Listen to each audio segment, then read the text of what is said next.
Awalnya saya cuma coba-coba, tapi setelah saya pakai satu barang, kok enak. Ya saya pakai barang kedua, ketiga, kok bagus ya.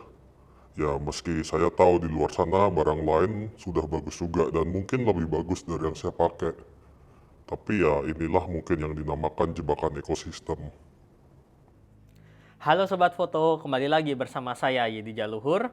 Di video kali ini aku mau sedikit curhat aja tentang pengalamanku menggunakan produk Apple dari tahun 2008 dulu hingga saat ini. Dan mungkin ini nggak ada hubungannya secara langsung dengan fotografi, tapi ya semoga cerita ini bisa menjadi gambaran buat kalian kenapa aku pakai produk Apple, dan mungkin dari kalian juga ada yang sama sepemikiran dengan aku. Nanti kalian bisa komen di bawah ya. Dan jangan lupa sebelumnya kalian subscribe dulu, dan nanti kalau kalian memang suka videonya, kalian bisa share ke teman-teman kalian. Langsung kita mulai aja.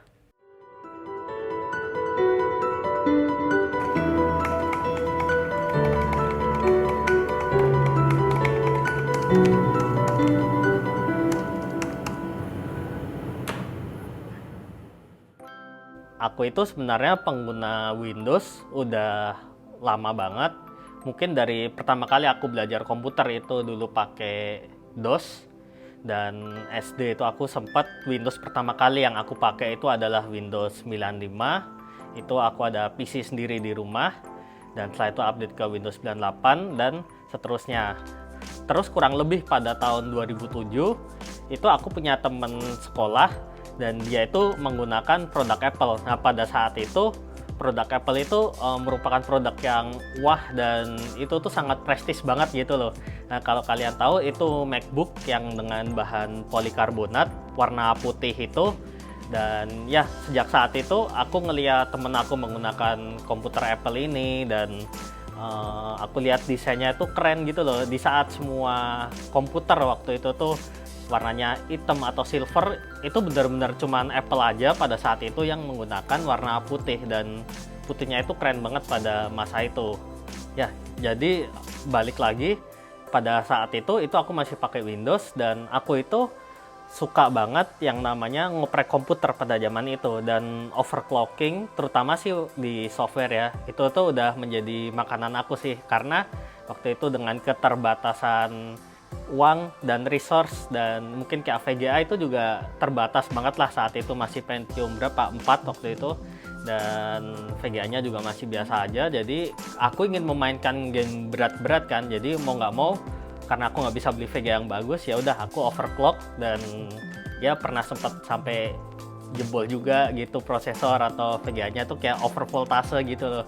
Terus singkat cerita, pada tahun 2008 itu sebelum aku lulus dari sekolah, itu aku membeli laptop MacBook Pro yang waktu itu desainnya menggunakan desain unibody, karena sebelumnya itu kan masih plastik, dan itu cakep banget sih. Mungkin aku tipe orang yang aku rela lah bayar sedikit lebih mahal untuk ergonomis yang bagus atau untuk desain yang bagus gitu, karena aku tahu itu alat akan aku pakai mungkin hampir setiap hari dalam waktu lama dan beberapa jam.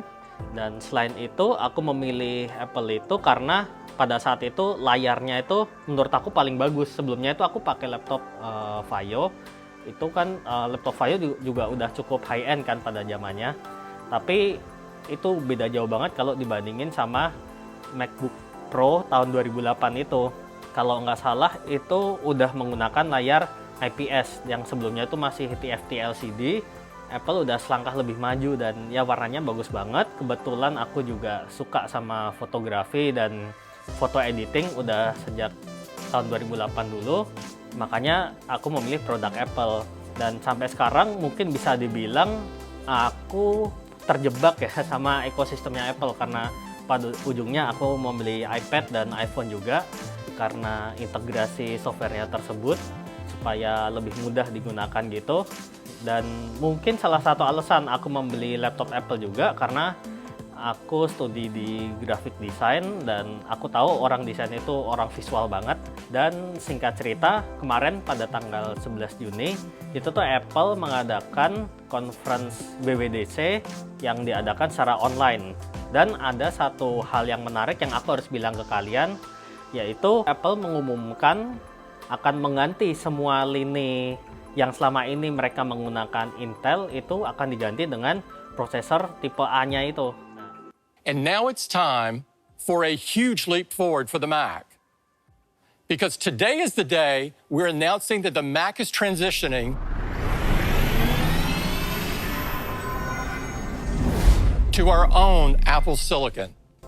Nah, prosesor tipe A itu adalah prosesor yang biasa digunakan di iPhone kalian atau digunakan di iPad.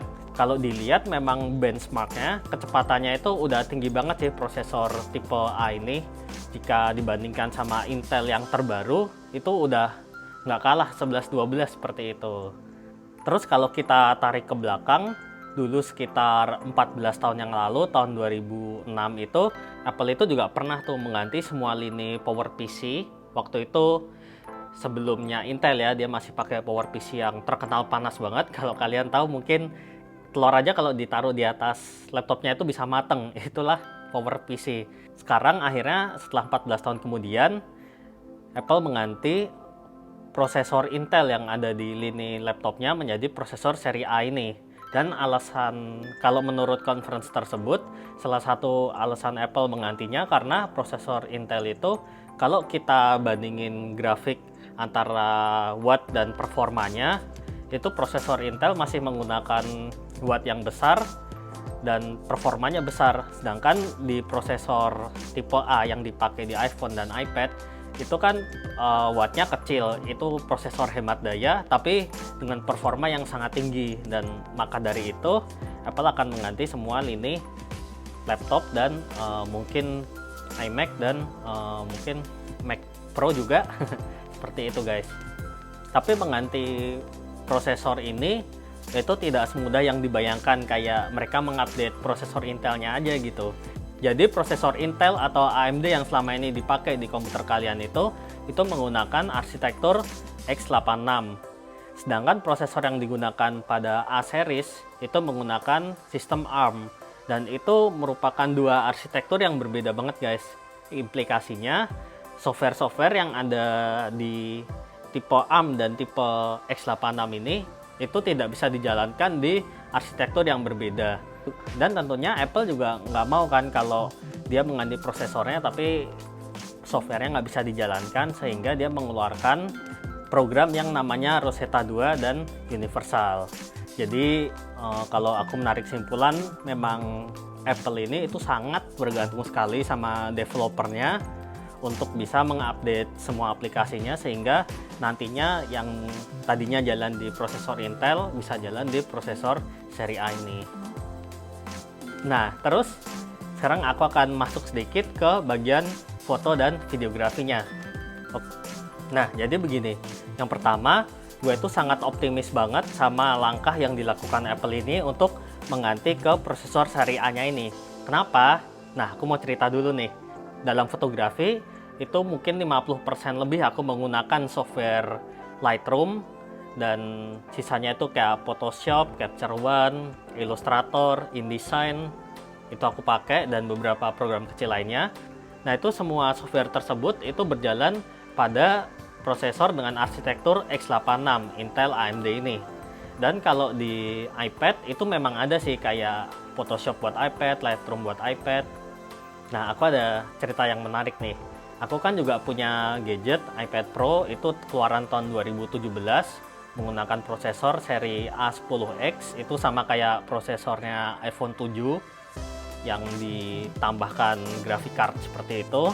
Nah, waktu itu aku memotret event Sweet 17. Kalau nggak salah, file RAW-nya itu ada 500 sampai 600, dan itu aku menggunakan kamera Canon 5D yang 30 megapiksel. Satu filenya aja itu bisa 40 sampai 50 mega, dan itu berat banget. Kalau aku ngedit di iMac aku aja ini, itu bisa delay-nya itu kadang agak lama, dan kalau aku ngedit di MacBook Pro yang aku pakai dengan prosesor i9 pun yang udah high-end pun, itu masih ada sedikit delay waktu aku narik-narik slidernya dan aku ngezoom fotonya seperti itu. Nah, aku coba waktu itu ngedit dengan iPad Pro ini pakai Adobe Lightroom, dan gila guys, itu pengalaman yang buat sampai geleng-geleng gitu loh.